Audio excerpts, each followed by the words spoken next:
7, talk too early. Oh, Indaba, talking my business is simple. Nazo zonke indaba zabasha.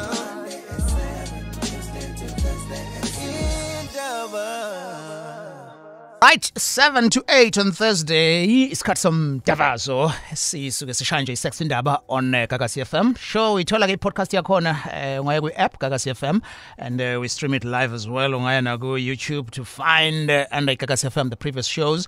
And makusuke Thursday yokuqala enyangeni sisuke sine open line, meaning ukuthi zonke izinto zivuliwe nje. We have no topic. All you do is to talk to us, and it also allows us to give you a chance ukuthi makhona if problem owakwadunayo wasuyezwa advisor noma uzwa kweyomunye ubuye ozosinika back feedback. She is here. Oh, yeah, in brown, yeah, and black. Oh, I'm black everywhere inside, baby.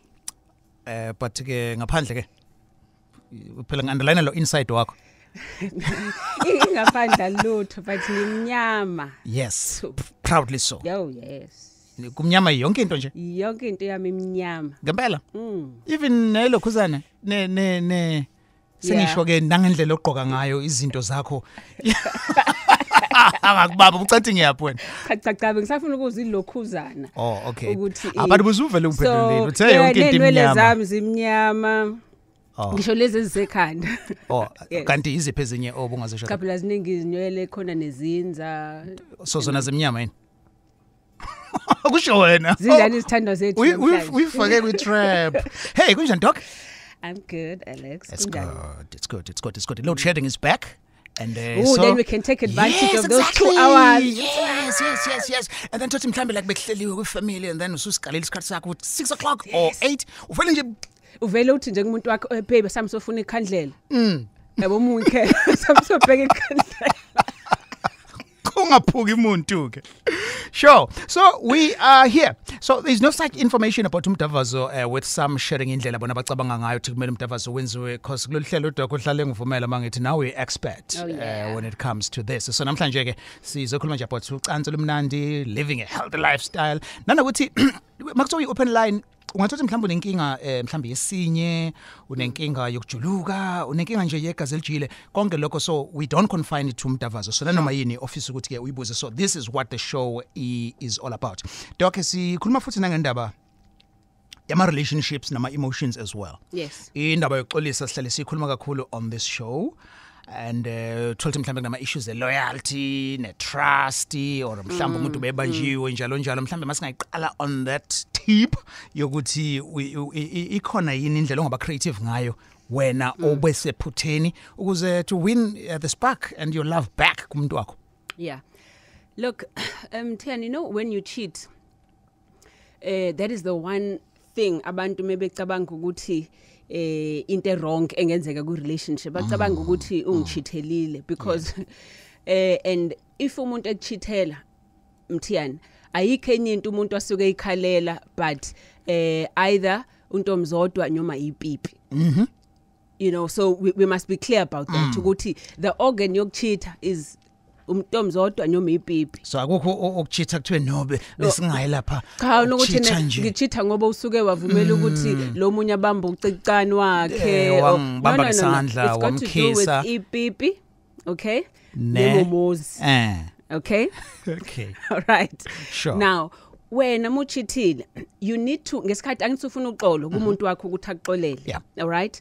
Firstly, you need to give that person time yokuthi adlule kuma stages, you know, wokuthi agrieve ngoba phela kufana nokuthi kunento akade yena ekholelwa ukuthi into ethize ongaseyona.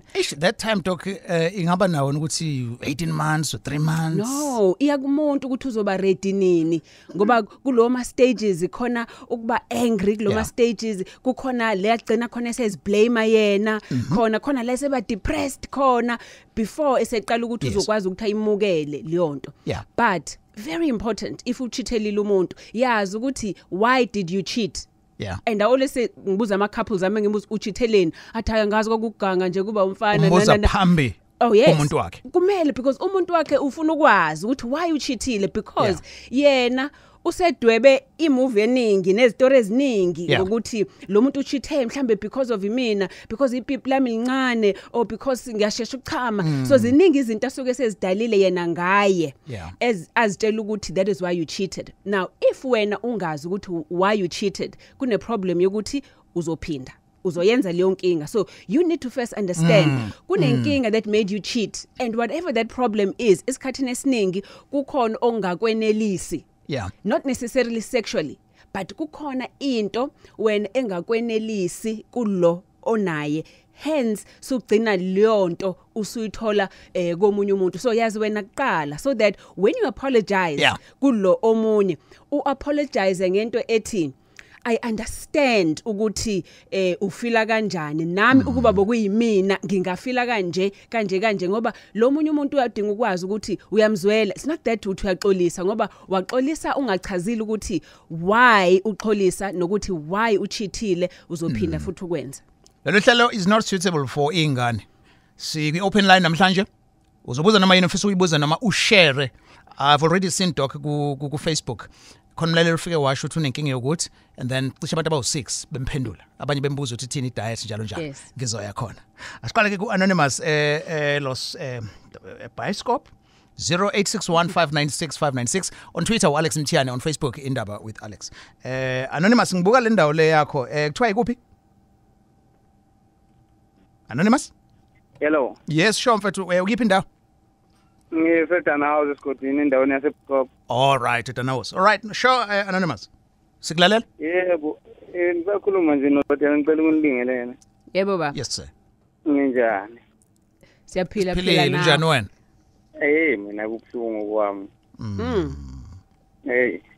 Udokotela ngisacela ukubuza lona yazi ngintenga ngithandana nomuntu wami from 2015 namanje ngihleli naye. Okay. So ensukwini nje ngithole ukuthi bekade sixoxa nje naye yabo. So sikhulekile nje maye usekhona nje ukhuluma uthi kanje yena uthanda umuntu onentshebe kanjalo bonga leyo sikhathi mina nginantshebe engiyabona ukuthi ayilalo loluthando ngathi liyaxeqa. Yinto emiso kanjani le nto. But angithi intshebe nawe into ongayikhulisa. It's not as if into ngiyizigcwale ubuso bonke. Cha, sengiyasho nje for one into inkinga yakho akusiyinkinga enkulu ngoba lento athi uyayithanda mhlawumbe yena akakwazanga ukuyibeka lento kahle bekufanele naye ayibeke kahle you know athene was baby ngendlela ubuso wakho shaped ngakhona ngibona ukuthi mangase ube nentshebe kancane lana usike kanjena avinga kufanela angithi if ubeke kanjalo buzoyimukela but if yena uthanda umuntu onentshebe usitshela ukuthi usekhona umuntu omunye amthandayo ubhimbe lapho ekutheni akutshele ngendlela engathi wena uzibona ngathi khona umuntu asecompare naye uyabona and isikhathi esiningi ma relationship kudukeka lapho indlela umuntu ayibeka ngayo into uthola ngempela yena uyakufisela nje ukuthi ngifuna ukuzikhuhla kule nhlebe yakho ngenzeni mhlawumbe wayibuka kwi-movie wayithanda akuyena nomuntu amaziyo into ayibuka ku-movie wayithanda leyo nto and usekufisela yona. So i-advice yami khuluma naye umtshela ukuthi ayihlalanga kahle kuwena leyo nto ngoba nakuyena bengezihlale kahle if nawe ubuzosho into kuba sengathi umcompare nomunye umuntu wesifazane kuza kuchazele kahle ukuthi ngempela lento yakhe isuka and futhi nanokuthi mhlawumbe ubengekho no serious mhlawumbe ube lisholo nje edlula into sayikhohliwe kayena angekho interested ngaleyo ndlela ubexoxa nje. So khuluma naye ngoba lento ihleli kuwena. Sure. Ihleli kabuhlungu mani. Okay ncese ke baba. So kuxoxa sifisa inhlanhla phethu uyizameleyo nawe umuntu wakhe mawulalele and nawe uqaphela ukuthi ukhuluma kanjani nomuntu wakho. Sisuka ke eDanhouse sisemandawe shosho Mondli. Mthiane uyaphila? You right bafo wena? Angirathi uyaphila dokotela? Uyaphila khulu baba right now? Hayi nami ngirathi dokotela. Bengicela amathipha dokotela. Yona esina ngawo kule discussion lesimpela hamba phambili number 1. Okay siyabonga. Yeah la dokotela uthi kunalendlela le othima ngabe ushaya imdavazo engimengikhabazo ushuthi indlela engiperforma ngiyibona ngiyirathi yabona indlela ukuthi ngishawa umdavazo ngiperform yokuqala ingawe bese ngiphinde futhi ngithathe esibili ngokusheshsha ngingazange ngiwe yabo bayithanda ukuthi ngigcine ngikulowo mdlandla manje yabona into leyethuka yenzekile akube into ehleze yenzeka mhlawumbe ngifisa ukuthi ibe into ehleze ekuleso siyalo dokotela ngathi mhlawumbe yakhe ithi okay right well number 1 bheka into udlani ukudla is very important ukudla uthi kunokudla okuthize othi masukudlile mase kuyakhathaza umzimba nokungcola komzimba nje uthola ukuthi unenyongo udla khona into ezinosawoti udla khona into ezine acid zonke lezo zinto ziyalenza igazi lakho lisinde ugcina ungasakwazi ukuthi uperforme kahle ngendlela okay that is the first one all right nok exercise uyazi ukuthi nento ezifana notshwala futhi those are not good enough however mark whatever if umuntu wesilisa ngisho lento kubantu besifazane but nabo abantu besilisa if you want to last longer wenze ama exercise azokwenza ukuthi i pelvis yakho in pelvis ngesizulu mntana ngasenqulwini wayisho ngathi ukhuluma ngenkomo okay shona ukuthi which part of the body from ithambo lethanga uyaphezulu but nje uyabona if ukuthi uzo exercise kwakho ulukumincisa imbobo leyo kuthoyiletha njalo ukuyimincisa lokho kukodwa kuyawenza ama muscles akho ukuthi aqine okay however ngesikhathi ungaphakathi kumuntu wakho angithi uyezwa ukuthi isukuyashisa uyaqhubeka uyamfenda umfenda ngawe wonke ungena wonke uphuma ungene wonke uphuma if usuzwa ukuthi nako ukushisa sokuqala ukujuluka nenhliziyo isiqala ukushaya ngamandla ungamfendi ngepipi lonke mfende ngekhanda kuphela uyabona ngathi uyamcobhoza uyabona umfende a few times mhlawumbe umsheshisa 1 2 3 mase futhi ulifaka lonke ipipi yes okay thank you so, all right okay thank you because mthiyani why I say that yeah angithi ngesikhathi umuntu umfenda ngepipi lingena lonke okay ukushisa kwakhe kugcina sokuthinta amasende akho enamasende akho ilapho kwakhiwa khona isperm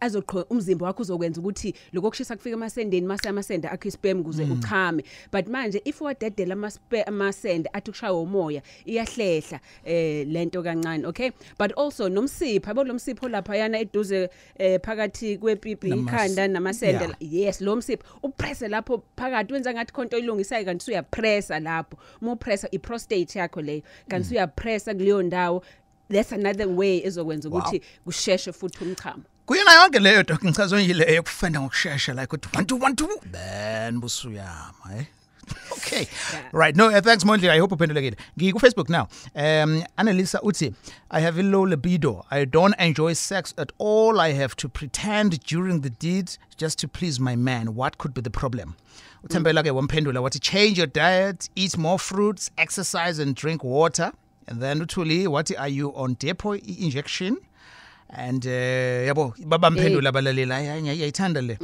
yeah and then bese kuzoba ke usikhumbuzo la uzothi doc no Alex ngithanda ukubonga kakhulu ngezihloko zenu ziyasakha kakhulu futhi kuningi engikufundayo ngoba kubalekile ukuthi uma nizokwenza isex nigeze futhi nizinike isikhathi esanele se-romance futhi kube umazi umuntu wakho ukuthi ujajuliswa yini kuyasiza ukuthi nixoxe njalo sibonga kakhulu isikhumbuzo yeah look mthene I think asingayishili leyo yokuqala ngoba it's important baningi you know izithando zethu ezisibuzayo yona okay just ukhumbuza ke mlaleli bekuyile yokuqala ethi interest ayikho uza pretend to please umuntu wakhe sure bakushilo kokunye indaba zokudla yes indaba zokuthi uyajova yes but kune element that is very important affect abantu which is a psychological part of it if you've had a negative sexual experience you know whether umuntu upartner othize kade unaye mhlambe kuumuntu wekuhlukumeza ekhuluma kabi ngawe kwenzani that can also cause it mhlambe you've been raped previously you know in the past that can happen umuntu ene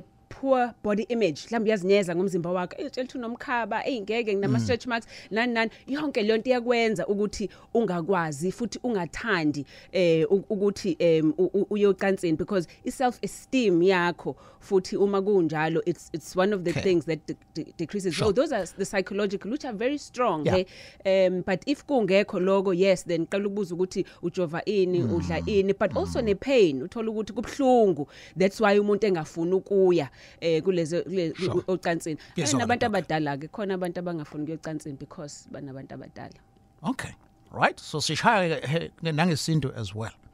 Lolu hlelo is not suitable for ingane. Sikhuluma ngesex. Namhlanje we ask everything nje na anything ongathanda ukuyibuza kudokotela, and we still have about 40 minutes. Number 0861 596 596. Uthini ke? That's a nice long round. Long round. Yes. Dark. Long round and grind and round and round. And then bese ke we top it up ngokuthi uthi ke 1 2 1 2 osuyana. Okay. Yes, Kakasi FM, and lolu hlelo namanye esiwenzayo ungathola nje ama podcast akhona mongaya kule app Kakasi FM. We have the videos of uhlelo, and thank you for watching us as well on YouTube channel ye Kakasi sino Doc Mthembu. Umelusi uthi umuntu wamakajovi akasebenzisa ama contraceptives but akabi pregnant. I am so worried. Doc? Sikhulumile le last time. You know, kuba pregnant is a two-way street. It depends on both people. So if elalele mhlamba akekeze kumina ke sibona ukuthi yini inkinga sibone singamsiza kanjani. Right, then Way two. Slay King uthi nginenkinga yesinye.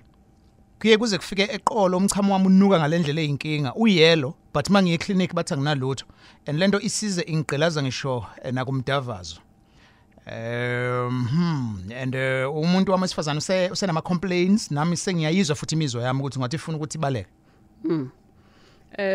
Look, isinya Mthiyani ngokwe position yayo it's close to untomzodwa lo ngena khona meaning the vagina. It's close to isibeletho sakho, okay? So zonke lezo ndawo, but also it's also close to icolon yakho lo toilet khona.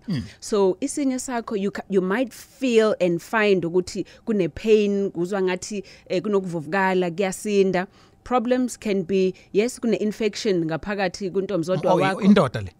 Oh, indoda. Yes. Okay. Naye khipha isibeletho ufake inkinga ezifana namasende neprostate lapho instead, because iprostate yakho ile gland le engaphansi nje kancane kwesinye. So whenever iprostate ivuvukala kuwena umuntu wesilisa, it then presses on isinya sakho. So what's going to happen is uzozwa angathi kune pressure isinyeni, angathi ungachama manje uthi masuchamile kuba ngathi kusanomchamo still osele, or ngesikhathi uchama kuba ngathi uma suqeda uchama kuba ama drop kwabanye even before achama uthi mefika etoilet kade phisiwe kuba ngathi ufunela akaphushe akhanule kancane kanti yona iprostate le ivuvukela. Iqolo also can be a cause of kidneys, izinto zinenkinga, but also icolon yakho amathumbu ngaphakathi ife nokungcola if usongelana unenkinga enjalo, it can also give you inkinga yeqolo. All right, so bon dokotela oseduzane ngithatha now uXolani from Olundi. Shosha Xolani. Mbolela Alex hamba kanjani? Sure, yazi bengisazothi ngizosho nje ukuthi Xolani akazi indaba le ndawo ohlala ufona kuyona ayo line wakho uhlala ungekho right. Isaphetha singithole enye indawo ngathi sekuba right. All right, no sizoya kuyena Olundi ku 94.7 asempangeni sihle? Hayi. Sure sihle. Hamba kanjani? Sharp Alex not bad. Right, sihle wena? Yeah, you're right. Ithi kodwa ke ngibuza nginenkinga yazi nginomuntu engithanda naye kodwa ngoba ngithanda vele unomuntu wakhe naye ukuthi ke umuntu long distance relationship ngithanda nje nami naye.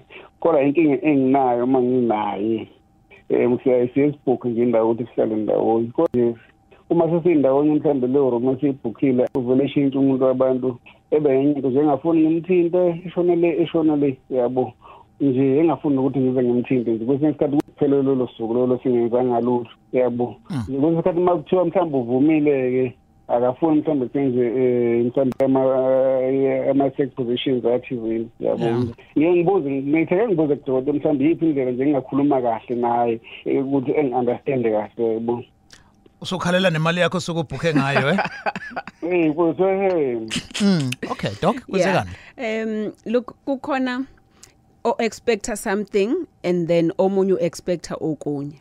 Now into I think usihle kufanele yenze ukuthi akhulumisane naye umuntu wakhe. Kukhona into lo muntu ay expectile angayitholi. Hence uthi masesefika lapho ehotela or wherever mhlawumbe ufila guilty because uyazi ukuthi unomuntu ane long term relationship naye. Mhlawumbe usuke expect ukuthi wena ngampela uzoke nje umncenge ube yilonto embonisayo ukuthi uyamfuna ngampela over, ngoba if yena ukuthi uguilty kuzoba bukhunta vele azinikeze wena without you really begging and akubona ukuthi uyangifuna lo muntu uyangidinga.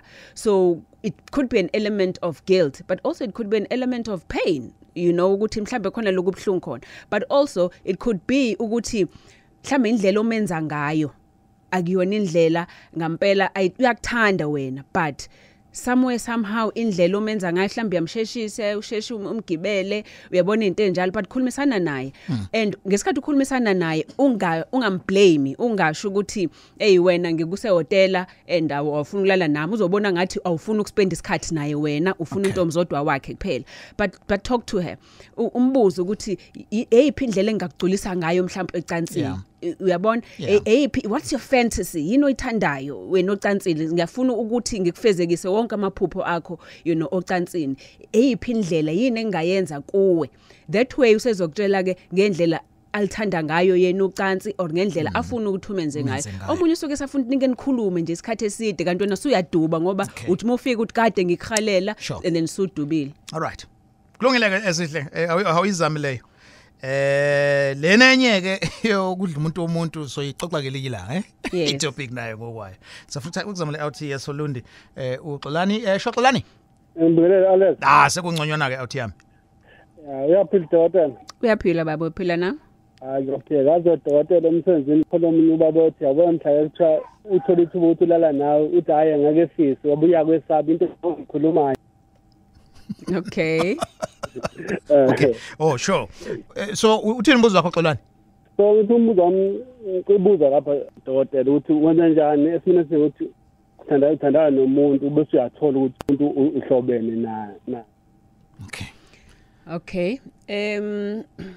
You know kunabantu ababa attracted to one another kanti ingenxa ukuthi amagazi abo ayazwana.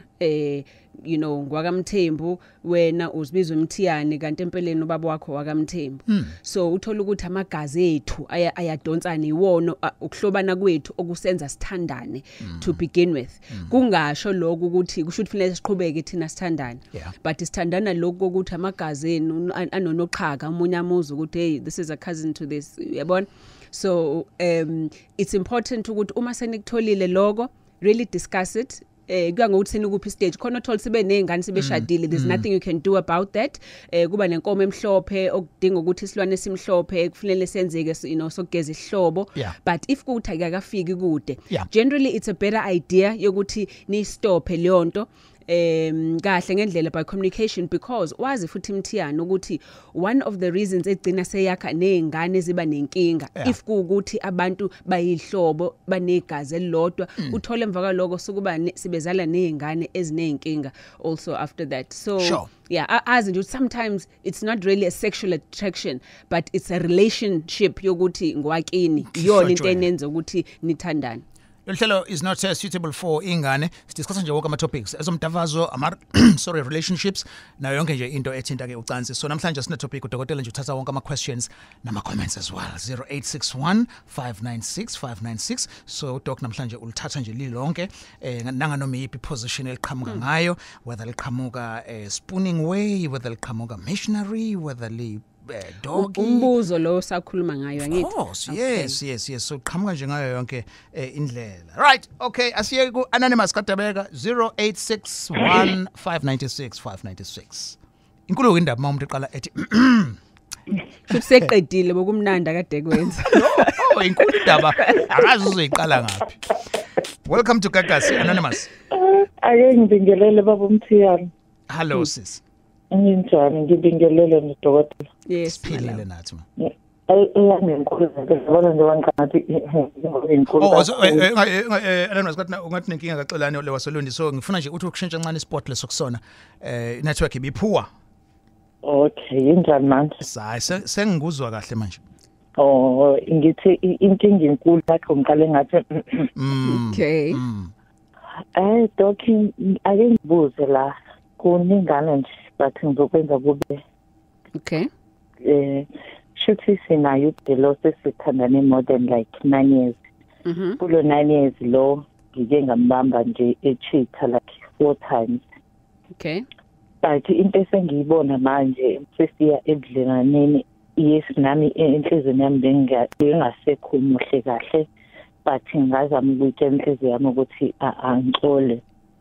But the only thing yenzakalayo dog akaseyena umuntu romantic usezovele aliqhamukise ngenyanga nje nilele ebusuku kube sekubhudu njalo kube sekuphelile. Then one day ngamconfronta ngathi ngihlezi ngilalela mina siyasilalela naye ke sometimes ironke lento yenzayo uthola ukuthi ke sesiyadubana yemva lokho mhlambe kuyophela inyanga. Right. Okay. You know Mthiyane, I think kuphakathi kwakhe usisi nomchithi 4 times. You know umuntu masese kuchithele 4 times sis. Usuke kwawena usumfundisile ukuthi uright ngako lokho. Yes, kwawena usuke usumfundisile. Now you need to ask yourself a question yokuthi njengoba uhleli, okay, kusho ukuthi kukhona into okuyiyona ngampela oyitholayo kuyena esindayo ngaphezulu kokuchitha kwakhe. Mhlambe indlela akuthanda ngayo isupport yakhe, but kunento yena abaleke ngayo kuwe ngaphezulu kokuthi uyakuchithela. All right, and you so true. Yes, and you need to dwell on that, and you need to wena ubheke lokho ungambheki umchitho lo ngoba manje umchitho egcineni udisappointa kwawena ngoba still lento kuyiyona ebalekile kuwe ngaye wena usathanda leyo nto. So umchitho ungambulali kakhulu ngokuthi ku wrong ngiyazi kubhlungu futhi kuwena, but try and find a way also yokuthi ungagcini uzama ukumenza ahlale efila guilty ngokuchitha kwakhe so that you control him kuze angacheat, because lokho kwenza kwakho ukuthi uzama ukumenza feel guilty nokuthi umblame ngokuchitha ugcina nawe futhi usuba nenkinga ngoba if senidubene uyamthanda lo muntu uyafuna nizwane kwawena suba senkingeni ngoba awusakutholi lokujabula okuyikona okufunayo kuyena. But talk to him, okay, make him aware ukuthi ukuchitha kwakhe kukwenze wafila njani and how ukuthi umesevele nje elale nawe angathi uyakukhokhela, how that makes you feel very cheap. Mtshele how you want him to do it to you. Mtshele ukuthi uyafuna ncenge, umtshele ukuthi uyafuna ukwazi ukuthi you are the one he's choosing amongst anyone else. Mtshele ukuthi ifelele nawe ufuna ukufila wena ngathi akekho omunye umuntu wesifazana akalala naye. So tell him that, because nazo izinto wena ngampela ofuna ukuzizwa kuyena. Exactly dog. Ngiyabonga kakhulu dog. Manje because nilalela noyithule show uphi yena right now? For now vela akabuye esebenzini ubelethana angazi noma kusayilezo impahla zakhe yini noma. No, I think late and into eziningi ezenzekile like load shedding today causing traffic and all of that. Yeah. Okay. Ubuye usitshele ma next week ukuthi kuhambe kanjani? Hayi ngizofona next week. I hope so this night. All right. Looking forward. Sure. Yo. Sisuka kade beka siyemlasi. Ntokozo? Yebo sabona njani? So right, kunjani kona Ntokozo? Siyaphila futhi. Sure. Ngibingelela na kudokotela la. Yes, Ntokozo. Yebo ma. Ngine inkingana la. Kodwa ngishadelo kahle kahle. Okay. Manje inenkinga la ukuthi lunento yangimila la ngenzani. Manje akazi umama lo ngoba ngiye ngangena la sesibhedlela manje wazi ukuthi kwaba iphutha la sesibhedlela uma ngikhuluma nezinye insizwa la zithi hayi isende manje angazi noma udokotela bayayilapha indlento ngoba ngiye ngezwe ukuthi balapha nangokwesizulu. Yes. Isend. Yeah.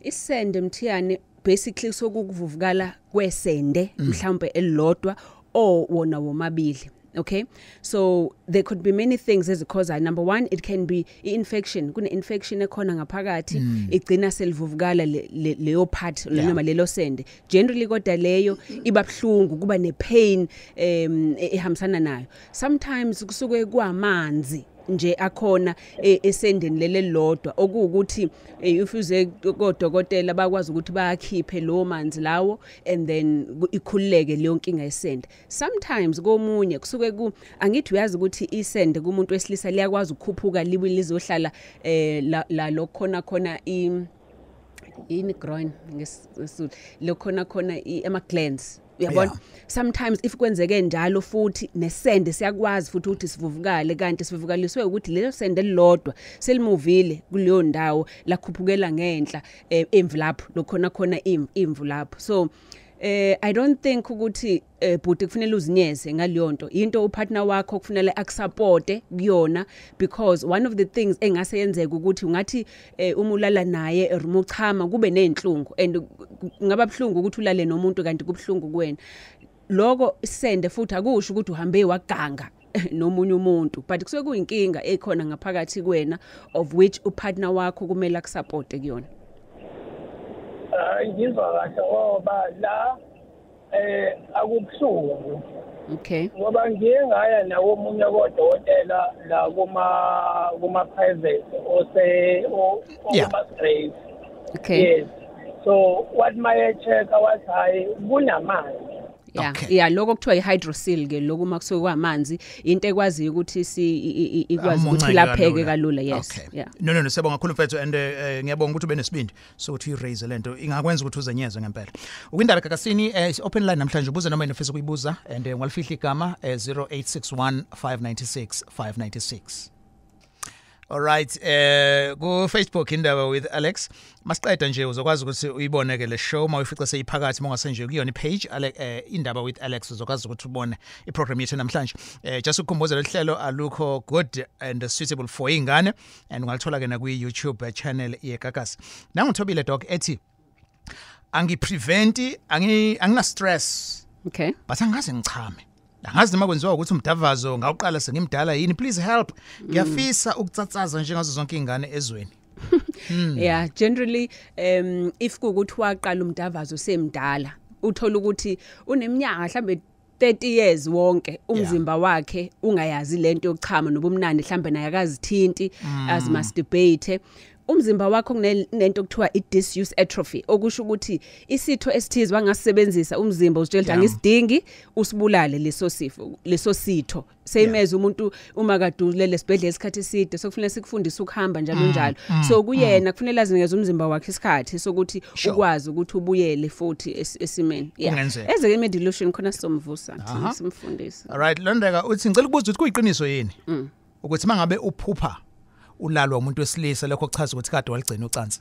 No, not at all. Ukuphupha ulele nomuntu umthiyane can be something one oyihalelayo. It can be ngokwesintu you know kuthiwa isilwane futhi it can be isilwane but also yes it can be ukuthi uyayikhumbula khonto oyikhumbulayo but also it can mean ukuthi lo muntu onaye kukhona yakhumbula last week sikhulume ngokuthi kukhona into sokuyifuna ocansini ongayitholi komunye umuntu kusuke ukuthi kunento wena ne feeling oyifunayo ocansini okuyona ongakayitholi exactly kulomuntu onaye. Okay, sure.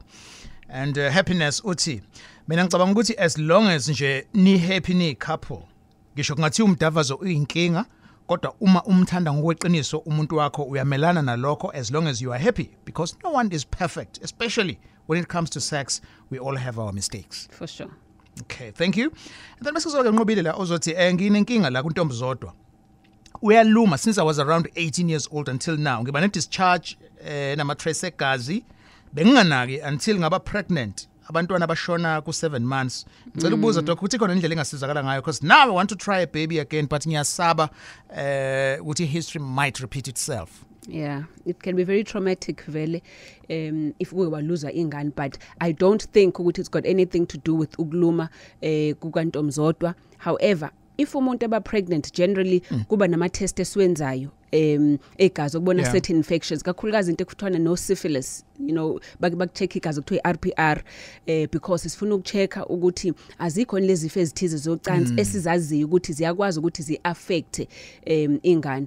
Usisi generally if futhi pregnant uyaba nale discharge emhlophe eningi lokuthiwa i-thrush because usuke usushisa umzimba. Khumbula ukuthi uma pregnant umzimba wakho supply abantu abawu2 negazi lakho liyashisa, so you can end up uthole ama-infections like ama-yeast and things like that ezibanga ukuthi ugcina sokulunywa lapha ngaphansi. It's treatable and yes, try to treat it before you fall pregnant. Okay, all right. Ngithatha ke now anonymous from Indaba 0861 596 596. Anonymous, sabona? Prazo. Sure. Sharp babu. Ngiyabingelela lapho udokotela nawe Alex babu. Yes sir. Ngiyabonga kakhulu mfethu ukuthi ugcina ungiphicaphile. Mfethu yazi nginenkinga serious kodwa at the same time ngilalele because sekunesikhatshana vele ngisemoyeni. Ngilalele ngiswile udokotela uyachaza indlela achaze ngayo. Yazi mfethu nginenkinga la. Kahle inkinga yami imayelana nokucheata. Okay. Then khona usisi engithandana naye. Then uyazi nawe Alex mfethu ukuthi mayelana nokuganwa umuntu odecideayo wesilisa then ebone ethatha decision ukuthi manje sengiyakhetha nangu umuntu ofanele ukuthi ngakumultiply. Right. Then esimele sikanjalo ngahamba ngayofela kubo then ngaqala ngakhokha. Ngithe ngikhokhile kungakapheli insuku ngaki then ngalahlekelwa izimpahla kahle ivoice yami isilima kakhulu ngangokuthi mhlawumbe ngizothi anonymous then bese bayezwa ukuthi uba no khululeka ngeke nandaba nalokho ke. Sure. So ke emveni kwalokho ngithe ngikhokhile and then saqhubeka yonke into i-right and then ngafind out ukuthi usisi yangijolela. So ngambamba mina myself ngambamba. So from lapho ke uma sengimbambile ngamxosha because lonto ivele esekhaya and then ngamxosha. So kwaba nembuzo eminingi ekhaya ukuthi kwenzakalani wara nani. So ngangachaza ngangasho lutho and then mefika kubo futhi naye wafika wangabatshela iqiniso and then uma wakhe wangifonela back and then wabuza ukuthi kungani lo muntu ngoba umlandi izolo wena and then namhlanje ula. Ngathi mina hayi awukumbuze kahle mhlawumbe uzokutshela ukuthi kwenzakaleni. Yes. Then wabuyela back kuyena and then mebuyela back kuyena wangamtshela iqiniso. So wamfihlela iqiniso and then wabuyela back kimi umama ngamtshela mina ngamfihlela ngamtshela ngathi kwamele ukuthi ekutshela ukuthi kwenzakaleni into eyenzakalile phakathi kwami naye u1 no2 then emveni kwalokho yena wangamnikeza kati mina ngine-proof ubufakazi bonke and then ubufakazi amnikeza uma wakhe umnikeza amanga wodwa. Understand? So uma wakhe wabuyela back kimi wathi no izinto ezenzakalayo nani nakho konke uyazi nawe ukuthi umuntu esimama uyashelwa left and right. Ngathi mina yazini ngiyacabanga ukuthi akakunikezanga lento okuyiyona kufuze ngabe ukunikeza. Awubuyele back kuyena umtshela ukuthi akakunikeza into okuyiyona no cause mina ngiphethe proof nje manje. So njengamanje isimo kesimi kanjani? No yazini mfethu kahle alright ngicela uma kuukuthi isikhathi seshaya but ngiqonde ekutheneni yazini mfethu ukucheata kuyi relationship. Udokotela kwesinye sekhathi ngeke ngamuzwa la angazi noma 2 weeks 2 weeks back wabaleka neqiniso omunye umfowethu emtshela ukuthi no khona omunye umjida obusy ngiyezingela umuntu wami then le nto leyo uthi umngani wakhe nani udokotela wabaleka neqiniso. So kahle iqiniso vezi umuntu meke wakuchithela emveni kwalokho manje uzoqhubeka nisandane niyapretendelana because inhliziyo mfethu kuba nexhala uyalimala isilonde singapholi uma usulele naye uma screamer emqondweni wakho kuvele kubuye ukuthi nakulo yani and then emveni kwalokho mhlawumbe umthola ukuthi niyajabulisa and then bese yaphapha naye akasanakile ukutshela ukuthi baby ngicela ukuthi ungenze kaso bese ucabanga ukuthi no lento lesho ukuthi ufunde kulo yabona lento lokuthi ighost.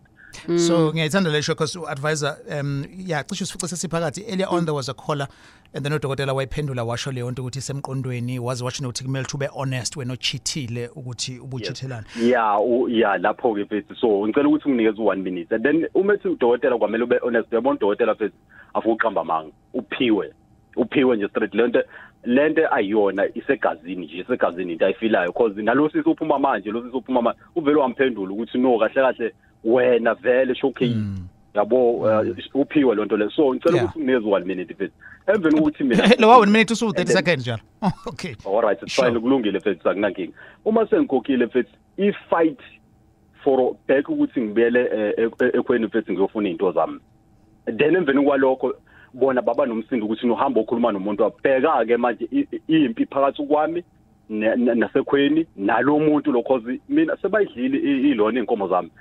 Okay. Shame. Yeah, look, I think ubhuti Mthiyana, I mean, I'd really like ukuthi sihlale naye sibe ngimnike hour lami lonke nje, you know, ngizwe kahle indaba yakhe because angry number 1 angry kakhulu, okay? Now uyabona lento uma sokulotsholwene songenene emndeni, it's not easy. Number 1 nayo imndeni not because mhlamba abafuna imali yabo but ukuprotecta neimage yabo. Akekho umuntu ufuna ukwazi ukuthi intombazane yale ekhaya yafeba sihambile siyogana yabuya i-return soldier. Akekho umuntu ofuna leyo image enganeni yakhe. So most of the time abazali bazohlala bezama ukuthi bayiprotecte i-marriage nomshado ukuthi hayi zamani mhlambe indlela but ubhuti I would say ukuthi even before egijimela ukufuna imali zakhe ngoba uzothi seyitholile imali yakhe still abe angry abe empty njengoba angry empty manje akakadile naye eqala you know ngoba imali lana won't replace ubhlungu nongahlonipheki asedlule kukona so akakadile naye iqala so that once esedile naye azi ukuthi yena how does he want to deal with it kwamanje uangry mhlambe uthi ngiyaphuma kulento njani mhlambe usase angry mhlambe kunezingane involved so kufanele athi uma esesober kahle sehlezi phansi azidecidele yena hayi umuntu wakhe azidecidele yini mina ngempela ngiyifunayo if sekudecide lokho then he can choose to walk out of a relationship and part of walking out of a relationship so ngena lezi izinto zokuthi ngakulobola njani uyabona kodwa akuyona into yokuqala leyo ngoba leyo ukuthi afuna imali yakhe manje uyalwa so best akakadile naye first. Sure. No udokotela ngizothi egcineni as I always do when anonymous share inumber yakhe so that uzokwazi ukuthi uyithathe and then nihlale phansi but thank you again for being honest and sharing your story with us. Oh ngiyabonga mfethu. All right, sure. 1948 0861596596 ngithatha now uanonymous wakamashu sabona anonymous so sanibona baba uMthiyana. Yebo dokotela. Yebo endabesithi. Yebo ngibingelele na kudokotela lapho. Mina ngisacela ukubuza baba. Uyazi la kudokotela nginenkinga bengitshela ukuthi ekuqaleni mhlawumbe yenzeka makade ngilale nopartner wami so la kumfana kuvele nje like ikulume ngayitshela ukuthi mhlawumbe made ngilale naye kukhozwa yilokho but manje mhlawumbe sesiphelile isikhathi esingango 2 months ngingakaze ngilale but still kuvele kulume ngalendlela yokuthi ngazi ukuthi like nganwaya nje so angazi ukuthi mhlawumbe yipi medication mhlawumbe engayithola engangisiza cause ngibuka isikhathi esengisihlakile but still kusenzeka. Medication mhlawumbe ngizothakeza medilution ngimtreat for leyo nkinga Mthiyana because it can be many things.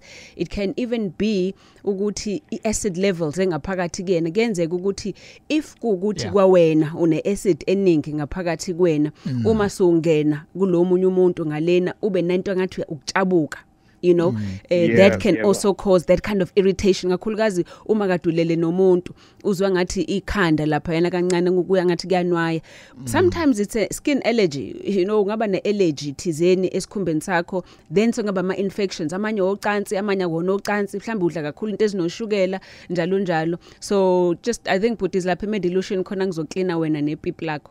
All right. Sure. No, ngiyabonga. All right. Okay, kunama comments amabili ku Facebook ipage Indaba with Alex. Uzobona ukuthi atha wahlwana. And then uphilani uthi ngicela ukubuza ukuthi how do you reduce ukuhlala uhalela ucansi? Imizwa yami ihleli phezulu ngilangazelela. But mase ngilitholile ngivele ngidinwe ngibe nolaka. Notha ke leyo. Then mase kuzoba khona uEthemba umuntu osifazane ke lo.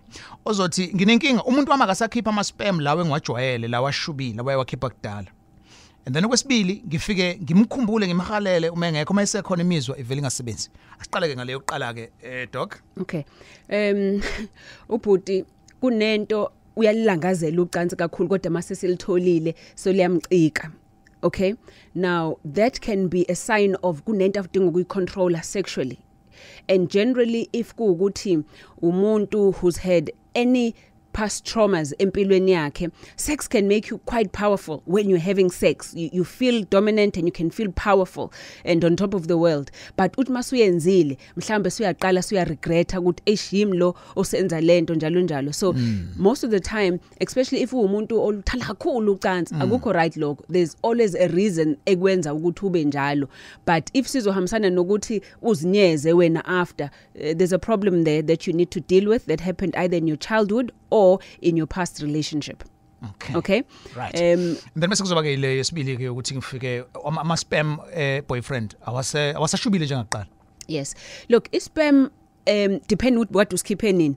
Ungaba umuntu okade mhlawumbe usunesikhathi eside ungayocansini, then sizoshuba ispam. Ku round 1 sizoshuba ispam. Ku round 2 sesiqala ukuthi sesiba weaker. If lulenza njalo ucansi siyashintsha sesiba weaker. Okay? That is one. But also different things esemzimbeni, uphuza utshwala siba loose ispam sakho, into ezine acid ziyakwenza lokho. Nokudla wrong, you know, it can't do that. So udla amadumbe, udla zonke lezi zinto eziright, udla spinach, udla imfino. Ngiyizwa nevoice ihambisana nalo. So manje ufika amhalela ubhuti mase efikile bese futhi phela interest. Yeah, you know konke lokho mthiyane it's a psychological thing. You know, ukuthi khona into oyifunayo kodwa ungayitholi. Can isikhwele do that? Oh yes, isikhwele, but isikhwele kunento eyenzayo that precipitates ukuthi kwenzeke njalo. Ngeke uthi bumkhumbula umuntu wakho kodwa masusumbona so ay angisamfuni. Uyabona isichitho can do that more than kwenza isikhwele. Okay. Sure. Indaba egagasini. Kwasheshe kwaphela kanti besakujabulele sikwenzayo. Kuyenzeka Quickie. Yeah, quickie mnandi nayo. Yeah, leyo 1-2. Yeah, but hiyo le story sokhalelana kuthi masekufikiwe futhi then yeah, but sheshuvuke futhi after that. Noma kusheshile ukuchitha, but do other things, touch everywhere. Yes, and like ma out ke ushilo ukuthi yabo le ndawo ephakathi yabo nomthambo wamasende nepipi. Yes. And then hlale ublock lapho. Yes. And moke wachama qhubeka, but ungaqhubeki ungaphakathi. Likhuhle ngaphandle, you know, lingakaqini linjalo, ulikhuhle embobeni kuba ngathi ufuna ungena, ulikhuhle kubhontshisi, you know, because what you are doing is nawe wenza umzimba wakho ufuna ngoba ufuna ungena. And if flat ipipi lakho wena washo wangena, so ungenile vele lelifuna ukuya khona, so ngeke lizama ukuthi lizikhulise, so likhuhle ngaphandle, so libe excited ngokuthi liyafuna ungena khona lizoqina kuze lingene. And then bese kuzoba ke le ama options ukuthi kasikhethelana ukuthi round yokuqale kabani yesibili kabani. For sure. Yes. Ngiku anonymous now Dubane. Sure. Anonymous sabona? Hello njani? So right kunjani anonymous? Ngiyaphila. Kunjani dokotela? Ngikhona baby girl. Ngiyaphila, mina ngiphili kodwa. Talk to me. Ngisacela ukushaya ngamafisha ntote. Ngicela ukubuza lana ukuthi if ipartner yakho ingahlala eduzane kwi-long distance ne. So manenza maniqala nje sex vela athi 1-2 that time ngithi ngisamlangazelela yena bese qedile. Yeah. So okwesibili uma kuukuthi siyadlalisana yena i-romance yakhe ukuthi angikhise kuphela. Okay. So mina mangizama ukuthi yabo ngifuna yonke romance, even isho ngihamba nomzimba wakhe wonke ngimthinda abla ebeleni. Akafuni umzimba wakhe ngathi awuqinisa athi Okay. Right. Yeah. Look, Sthanda Sam, especially umuntu wakho, because it's a long distance relationship. Uzothi uma seba nawe for the first time, kade ligcinile mhlawumbe ucansi akalishaya indlwabu, then uzosheshe achame. Okay? Don't get disappointed. Go on again. Qhubeka mhlambe umnikeza ibreak, ungamsheshisi, mhlambe even umnikeza up to half an hour. You know, some men really take up to half an hour ukuthi kwenzeke okunye. Mhlambe nenza izinto nihambe nigeze ndawonye nimasajane so that you bring back the thrill. Ngoba lokho kokuqala usuke efuna ukuchama nokuchitha lento engaphakathi kwakhe. So ungadikibali nawe, just try new things okuthi uzom excite. Leyo kissa. You know, ungathola ukuthi the reason why wena uma umenza izinto vela be stiff usuke sasaba ukuchama because he gets very excited. So if wena usumkhisa usevele nje ahlale lapho sobambile ngingachama uyabona. So again, learn to relax with one another. Naye uzama ukuthi before angene akukhothe kubhontshisi akuthinta ubhontshisi akwenzise zonke lezi zinto so that now excitement gets up so that by the time engena nawe so ready to explode. Sure. All right, we take our testimonies as well. Ungawathumela yona app, it allows you ukuthi ungathumela even WhatsApp voice note 0782942127. All right, ngithatha ke nango Anonymous from Kwadukuza. Hello Anonymous. Sanibona Dr. Alex. Hello. Yes, yebo. Ngicela ukubuza la sengishishisa. Quickly. I'm 12 weeks pregnant. Congrats. So, thank you. So, mina no partner wami we both positive. Okay. And we do take our medication ngendlela okuyiyona. And then now ucansi ngiyathanda kakhulu. Nje kule stage engikusona. So ngifuna ukubuza ukuthi akathelelekini umntwana. No sis. You are both on medication angithi? Yes. No. There's very minimal risk. Enganeni, enjoy yourself, enjoy each other. Sure. Siyabonga sisi Kwadukuza. All right, Anonymous ukindaba sabona kakasini? Yeah. Sure, Anonymous. Hayi sikhona ngingathayizana ngihoyena mntathu open line ngorobuzo uqala uthi yabona ngikhuluma lezi. Okay, unfortunately ulayini uyasiphika but kuzothatha inamba kadokotela nje khona manje. Sorry about that. Anonymous utse kakasini sabona? Anonymous? Yebo. Yes ma. Ngoba usabingelela nje uvela ungena udabeni lwakho khona uzothola impendulo. Okay, yini inkinga lana umuntu amsethe ukukhula but uthanda ubumnandi. Uthanda ubumnandi yaphuza, uthanda ama friends kakhulu. Uma ngimvakashela kanaso isikhathi sami nje. Unaleyo nkinga. Okay. Yes. I think ama priorities asisi nomuntu wakhe awafani. Usisi umuntu usekhulile ubhuti kodwa yena akaziboni ukuthi usekhulile. So sitting him down ukhulumisane naye ngokuthi yini wena osu expect manje nento ongathanda ukuthi yenzeke. Mhlawumbe kube nosuku ozothi kulungile ngosuku elithize ungababona abangani. Mhlawumbe uma kade sigcinene kusuku lokuqala just skip abangani ngakusasa kodwa so kube give and take so that kancane usisi naye afake lokwakhe without totally replacing lento ubhuti ayijwayele. All right. Siyabonga kakhulu. We've come to the end of today's installment of Indaba eGagazini. Thank you for listening and watching. Uthola kaphi uDokotela Mthembu? Dr. Mthembu use Medilution 6 Old Main Road Airport as Hilly. Number yethu 0317658475. Ngizoyiphinda 0317658475. Your cell phone 06146222945. Siyachatha siyaqhuma sikhipha inyongo. Yes. Konke nje silungisa imizimba silungisa ipipi silungisa ama relationship isilumo ikhanda everybody. Yes, siyabonga kakhulu. Thank you very much. So mawune topic ofisa Sikhulume unga emaila uthi indaba@gagasi995.co.za and futhi mawufisa ukuthi be anonymous ungathumela nje solfihla igama lakho. All right, thank you very much. Le show uzoyithola ku Facebook page Indaba with Alex in a few minutes from eqaleni kuze kuye kufike egcineni and ungakwazi futhi nokuthi uyeke ku app Gagasi FM na ku YouTube as well.